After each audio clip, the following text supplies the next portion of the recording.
السلام عليكم وحان صور وينيا يونلو جوجنا وزير كارمها دبد سوماليلاند دكتور عيسى كيت مدن وزير waxaad safar shaqo ku joogtaa magaalada Paris caasimadda wadanka Faransiiska waxaad wax yar nooga warbixisaa hawlahaagii aad u timid wadankan iyo wixii kaaga qabsamay in aad iyo aad baad mahadsantahay sharafaytay inuu aynu kulanno in safarkaygii shaqo aan France ka lahayn runtii waxaa safar shaqo aad aan ugu guulaysanay meel wal oo aan tagnay dadka sanadka oo khudbad weyn ka jeediyay aan ku sharaxay qadiyadda Somaliland hadday tahay wasaaradda arrimaha dibadda hadday tahay maxaan ku dhahdaa in xildhibaano aan la kulmay aad iyo aad bay runtii u wanaagsanayd in halkan maanta imaado waxaad moodaana in ay tahay waqti habboon inaan halkan imaado aad ba guul weyn baan ka soo qaadnay runtii aniga iyo safiirkeena cabdiraxmaan oo runtii shaqo badan sameeyey oo waxaan sii diyaariyey waana ku guulaysanay guul aad iyo aad fara badan aad baa mahadsantahay wasiir su-aasha xigtaa waxay tahay iyadoo waqti rabadaan ay tahay oon soo koobkoobayo su-aalaha arrintii heshiiskii Somaliland iyo Ethiopia wada galeen MOU-ga hawshiisii halkay marayso isagana haddaad in yaro kooban noo sheegto MOU-ga in aynu saxeexanay imika waxaa public ah 3 item number 1 haddii ay Ethiopiana aqoonsan weydo right away marka ugu horeysaba annaguna siin mayno base siin mayno naval base siin mayno waxaa kaloo ku jira in ugu yaraan 10% ay u soo weeciso baamishirkii iyo wixii ay Djibouti mani jirtay waxaan filaynaa inuu noqon doono 30% haddii la yiraahdo shaqooyin badan buu abuuri doonaa xiriirkeena iyo aad u sii wanaajin doonaa marka MOU wuxuu yahay heshiis isfahan MOU agreement way kala gedsan MOU waxa weeyaan in wada hadallo marka anagu waxaan haysanaa Somaliland file inuu haysanaa oo odhanaya waxa Somaliland ay doonayso ay ugu saxiixayso Ethiopia agreement-ka waxa weeyaan boqol sano soo socda waxaynaan ka warwarin oo inaan regrad garayn ayaynu samaynaynaa madaxweynuhu waa kii magacaabay guddi farsamo waxaa ka dambayn doonaa guddidii kale siyaasadeed baa ka dambayn doonaa marka wixii ku qorna MOU waxay noqon doontaa wax meel laga dhaqaaqo laakiin waxyaabo badan oo isbedelaya ayaa ku jiri doona hadday noqoto waqtiga hadday noqoto say lacagta Ethiopia iskaga bixinayso hadday noqoto distance-ka aanu siin doono marka waxa weeyaan wax aad iyo aad aan dowladda Somaliland danteeda ay ka fikirayso iyo danta ummadeeda madaxweynahana uu hogaaminayay marka mid baan rabaa inaan meesha ka saaro oo ay ummaddu fahamto waxaa jiray shirkii Djibouti ay isku yimaadeen madaxweynaha Somaliland Muuse Biixi Cabdi iyo Soomaaliya iyo ka Djibouti dadku waxay fahansan yihiin oo moodayaan shirkaasi in markii la isku fahmi waayay inaan markaa u soo duulnay Addis Ababa may ahayn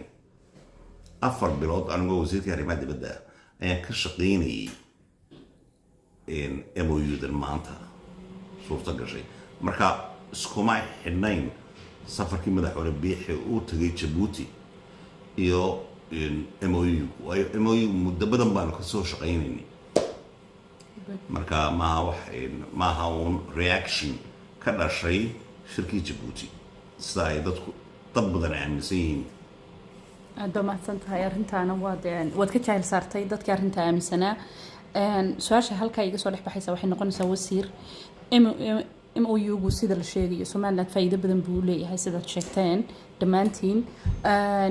haddiiba uu shaqayn waayo ama uu ka socon waayo xagga Ethiopia muxuu yahay qorshaha A, B iyo C ee Somaliland ka leedahay? Okay, number one, ugu horta waxa weeye Ethiopia bad bay u baahantahay innaguna aqoonsi baynu u baahnay. Two things. Aqoonsiga haddaynu ka weyno maalinta aynu MOU-ga saxeexayno ama agreement-ka aynu saxeexayno Ethiopia badda heli mayso. Simple. MOU-ga iyo base-ka ay ka doonayaan Somaliland way isku xidhan yihiin. Aqoonsi iyo naval base aynu ogolaano. Ethiopia waxay u baahan tahay bad. innaguna waxaynu u baahannahay aqoonsi. 3 sano ayaynu raadinaynay aqoonsi. meel walo oon tago anigu wasiirka arrimaha dibadda ah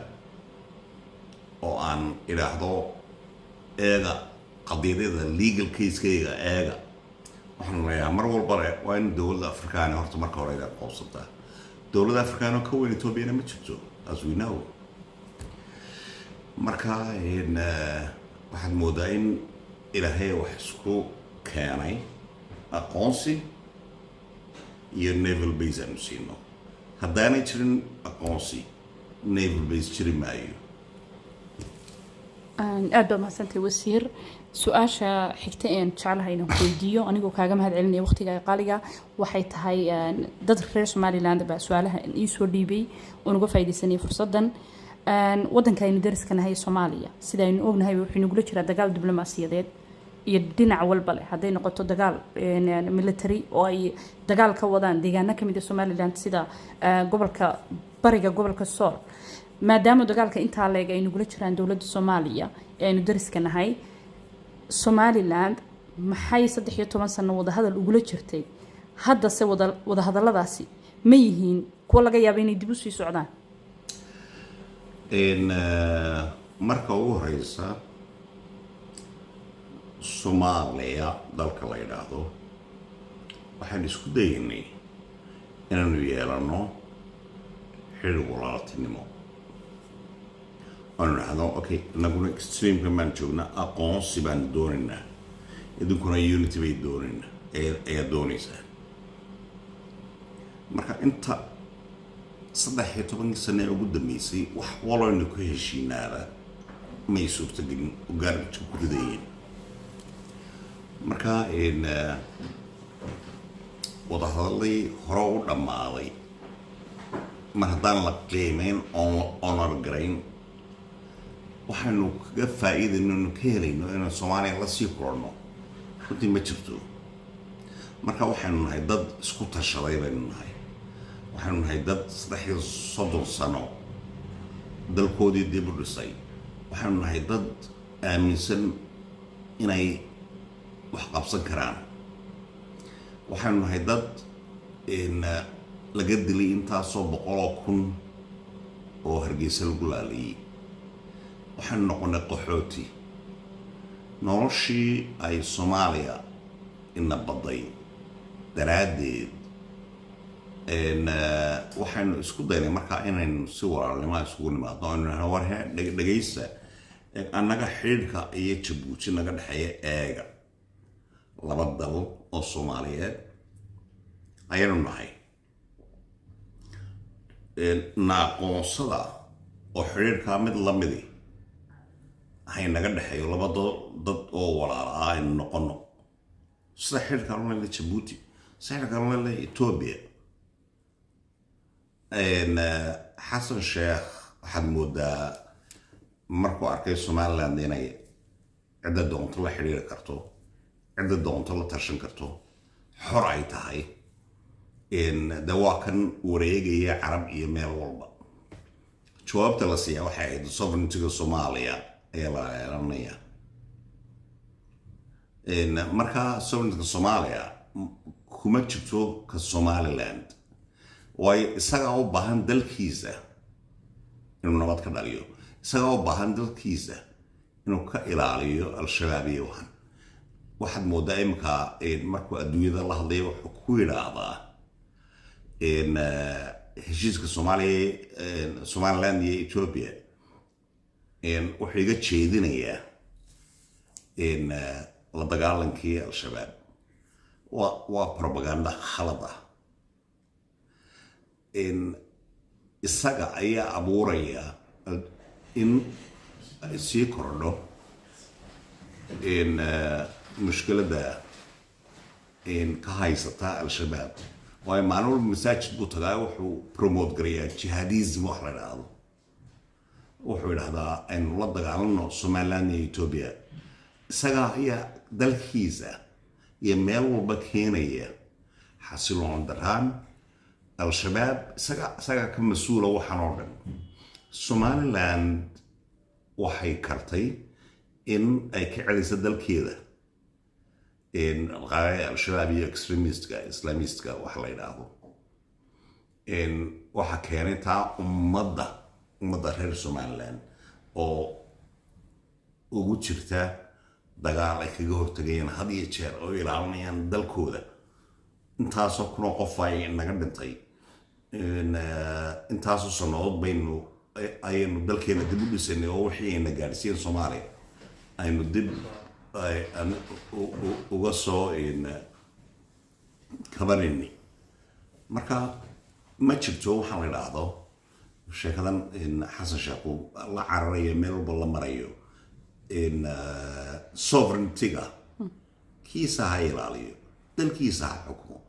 dalkiisa hadduu maanta admisaday ka baxda maanta u collapse garaynaya isagu waanu ku mashquulaa dalkiisa oo aan ku mashquulin somaliland way socotay waana soconaysaa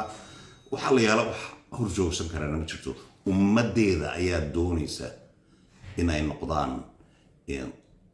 dad xor ah iska daafacaya wax walba ilaa iyo wax waloo dhacaba somaliland waa diyaar inay ka hortagto waxaynu inaga dhintay dagaalkii siyaad barre nagu soo qadeen 100,000 qof maantana ilaa ninka ugu dambaysa oo dhimanayo somaliland diyaar bay tahay in dalkeeda iyo ummaddeeda daafacdo aad baad mahadsan tahay wasiir aragtiyo baa jira odhanaya somaliland iyo soomaaliya arrinta ka dhaxaysa waa legal case somaliland maadaama 26 juun xornimadeeda qaadatay waxaba yaraatee heshiis union labada dal ka dhaxeeyo oo ratified aanu jirin somaliland waxay u baahan tahay inay looyaro qabsato oo ay maxkamadda adduunka tagto oo sharciyada kaliya ee ay isku haystaan somaliland iyo soomaaliya lagu kala baxo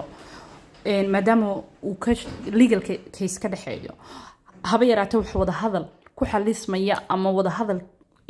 ku meel marayaan aan jirin maxaa somaliland ka hortaagan inay lawyer u qabsato keeskeeda oo ay maxkamadda adduunka ee la tagto oo Soomaaliya la tigsato maxaa ka hortaagan fact waa su'aal aad u wanaagsan maxkamadda adduunka lawyer international qabsanay waanu bilownay maxkamadda adduunka oo kaliya maahay maxkamadda kale jira waxaa jira afrikaan iyo qaar kale waxaynu hayar galeen lawyero expertise badan u leh legal case-ka somaliland oo gacanta ku haya oo dhameeyay legal case somaliland legal case-ka somaliland wuxuu yahay ka ugu muhiimsan ee ugu adag ka adag ka Kosovo ka adag legal case-ka somaliland waa very very strong in midba rabayna ogaataan legal case kaliya waxa ma tarayo waa inuu yeelanaa political case marka heshiiska nimka aynu la yeelanay Ethiopia wuxuu dhammaynayaa heshiiskii ahaa legal case iyo political case labadii isku keenaya marka halkaas ay guush ka dhalanaysaa waxaan uga gudbaynaa su'aal iyadoo waqti kooban yahay su'aasha ku xigta dalka Somaliland waxaa yimaada representatives ay soo diraan United Nations iyo midowga Yurub kuwaasi oo ah kuwa Soomaaliya loo soo diro Somaliland meena suuragal noqon karaynin inay diido ama celiso inay dalkeeda yimaadaan wakiilada qaramada midoobay iyo midowga Yurub ee Soomaaliya loo soo diro oo Somaliland u sheegto inayna qaabilaynin wakiil ka socda Soomaaliya oo ay qaabilayso oo kaliya ta wakiil u khaas ah oo Somaliland loo soo diro haddayna taas jirina una jireen wakiil ka dhaxeeya labada dal. Very good. Su'aal aad u wanaagsan.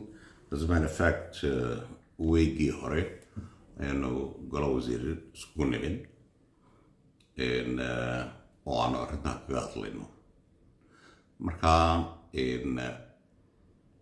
wakiilka Soomaaliya jooga waynu ognahay in uu Soomaaliya u hadlayo oo arrintaa iyo kayska Somaliland uu hoos u dhigayo. Marka waanu ka soo horjeednaa waanu ka tashanaynaa imakana golo wasiiraan isku maalintii dhaweytoole waxaanu nidhi okay aynu joojino waxaan oo dhan marka diyaar baanu nahay taas inaanu ku nahnaa adduunyada ha noo soo dirina inuu shaqeeyo Soomaaliya waayo ninka Soomaaliya u shaqeeya kayska Soomaaliya unbuu kuula imanaya marka in aanu waxaanu goosanay markaa inaanu golaha wasiirada marino in qofka loo soo diraya Somaliland uu noqdo wax la dhahay special envoy ama haddii ay noqoto qasab in ay dowladu kari waayaan in qof ay soo magacaabaan halka uu xamar ka imanayo waxaan doonaynaa ka yimaada Addis Ababa ama Nairobi marka waanu ka tashanay taas aad baanu ayaanu ugu feejiganahay marka aad iyo aadna wax muhiima weeyaan inaynu dalkeenna dadkii qadidiisa qaadi lahaa ee aan Soomaaliya ku xidhnayn inaynu qaabilno aad baad mahadsantay wasiir adayga raaliya hal su'aal iyo dardaarankaaga ayaad israacini su-aashani waxay odhanaysaa Somaliland maadaama heshiiskani Ethiopia aynu la galay is-afgaradkan waxa la odhan karaa waa is-afgarad MOU-gu aynu Ethiopia la galay uu Somaliland ku soo jeediyay indhihii caalamka waxa jira shacabka reer Somaliland qaar salugsan qaabka wasaaradaadu ay la hadda uga falcelisay warbaahinada adduunka aanay uga hadal waxay tabayaan dadku isweydiinayaan maxay wasaaradda arrimaha dibaddu u sameyn weyday wakiilo Somaliland adduunka oo dhan u jooga ama dad afka wasaaradda ku hadla oo warbaahinta adduunka oo arintani aad u danaynaya warbixina siiya Somaliland ka iibgeeya heshiiskan laftiisana ka iibgeeya ayaa la tabaya marka maxay su'aashaasi jawaabteeda iyo aragtida xidhitaankaaga gunaanadka iyo fariintaad u dirayso guud ahaan shacabka reer Somaliland iyo qurbo joogaba adoo kaga faa'iideysanaya ku soo dhow aad baad mahadsantahay marka MOU laga hadlayo waa heshiis afgarad marka agreement laga hadlayo waa stepka ka dambeeya MOU-ga waxyaabo badan oo waxa laga yaabaa aan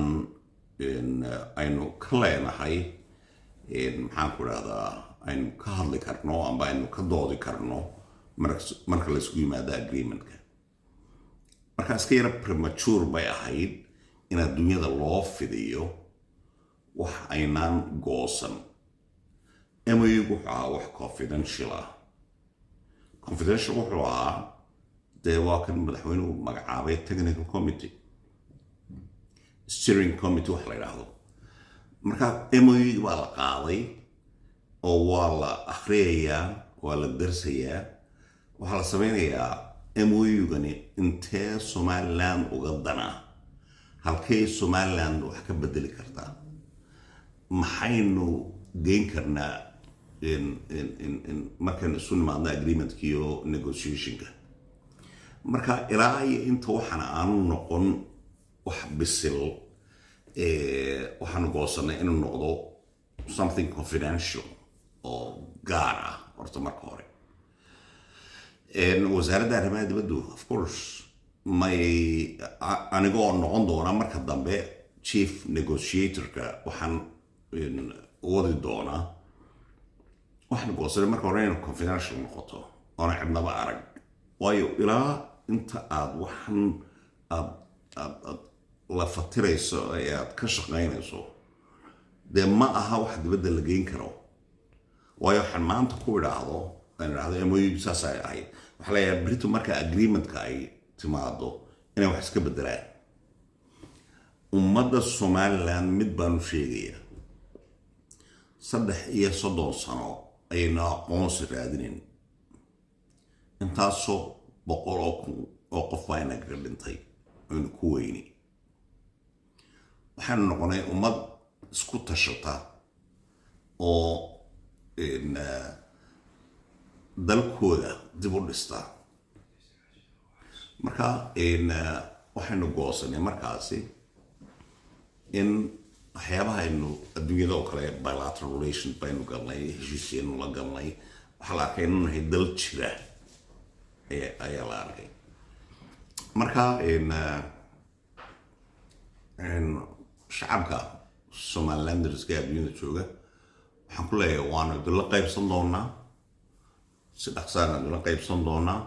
laakiin marka hore de waa inaynu la fagurnaa waxaan aynu aragnaa waxa danta Somaliland ah ta ugu muhiimsan waxa weeye 3 shay baan markii hore sheegay aqoonsiga Somaliland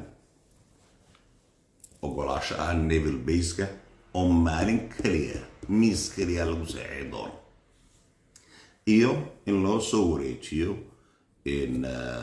baycmush badan oo markii hore Djibouti portkooda mari jiray Berbera port loo soo wareejiyo marka waanu soo saari doonaa markaanu dhamayno steering committee markay dhamayso iyo markaanu diyaar u noqono wada hadallada waanu soo saari doonaa heshiiskaas wuxuu intail gareeyo oo wuxuu ka kooban yahay marka aad baan ugu mahadnaqayaa ummadda Somaliland-ka ee aaminsan in dalkani uu yahay dalkoodii inay noqdaan dad u maqan dalkooda inay diyaar u yihiin mar walba inay ka iibiyaan adduunyada qadiyadda Somaliland annaguna waxaan ku ballan qaadaynaa inaanaan idinkala habsaamin marka waxaana ay yimaadaan ay concrete noqdaan ay wax lagu heshiiyo dhaba noqdaan marka Somaliland ha noolaato waxaa kaloo kuu sheegayaa dimuqraadiyadda iyo wax walba waynu wadnaa waad aragtay maalintii dhaweydeen madaxweynuhu saxeexay heshiiskii in electionka taas waxay ku tusaa inaynu nahay dad moogta bislaaday unlike Muqdisho iyo waxankaasa dad bislaaday oo diyaar u ah unlike failed state of Somalia u naqaanaa adduunyaduna u taqaanaa unlike failed state of Somalia yeah waxaanu u nahay example the Horn of Africa geeska Africa maanta haddaad ugu soo codee haddaan ishaada la sawirin ma codayn kartid marka dalkeenu wuu wanaagsan yahay maanta waynu wanaagsanay berritana waynu kasii wanaagsanaan doonaa maanta waynu wanaagsanay berritana waynu kasii wanaagsanaan doonaa aad baa mahadsantahay wasiir qolyaha miidiyaha ka difaaca reer Somaliland iyagana ama Twitter ha noqoto ama everywhere miidiyaha dad waxa jooga askar mujaahidiin Somaliland difaaca kuwa maxaa la leeyahay iyagana farintaada dubis waxa weeyaan shaqada halka ka waxaad moodaa in xogaayar inaga badi xagga miidiyaha iyo waxankaasa waxaan wasiirka arrimaha dibadda ahaan waxaan goobaabinayaa ambaan encourage garaynayaa inay dagaalka halkaa ka sii wadaan oo weliba laba jibaaraan dagaalkay ku wadaan dowladda Soomaaliya oo aan de itaal lahayn runtii laakiin waxay leeyihiin strong propaganda ay leeyihiin marka waa inaynu taa ka hortagnaa waa in qof waloo Somalilander oo wax qori karaa wax dhigi karaa social media waa inuu dalkiisa u halganaa oo u dagaalamaa marka aad bay u mahadsan yihiin intii ka qayb gashay waxaan laakiin idinku goobaabinayaa inaad sii laba jibaartaan saddex jibaartaan tan waxay haysataan wax wanaagsan oo laga hadlo subject aad wanaagsan oo laga hadlo haysta aad baa mahadsantahay wasiir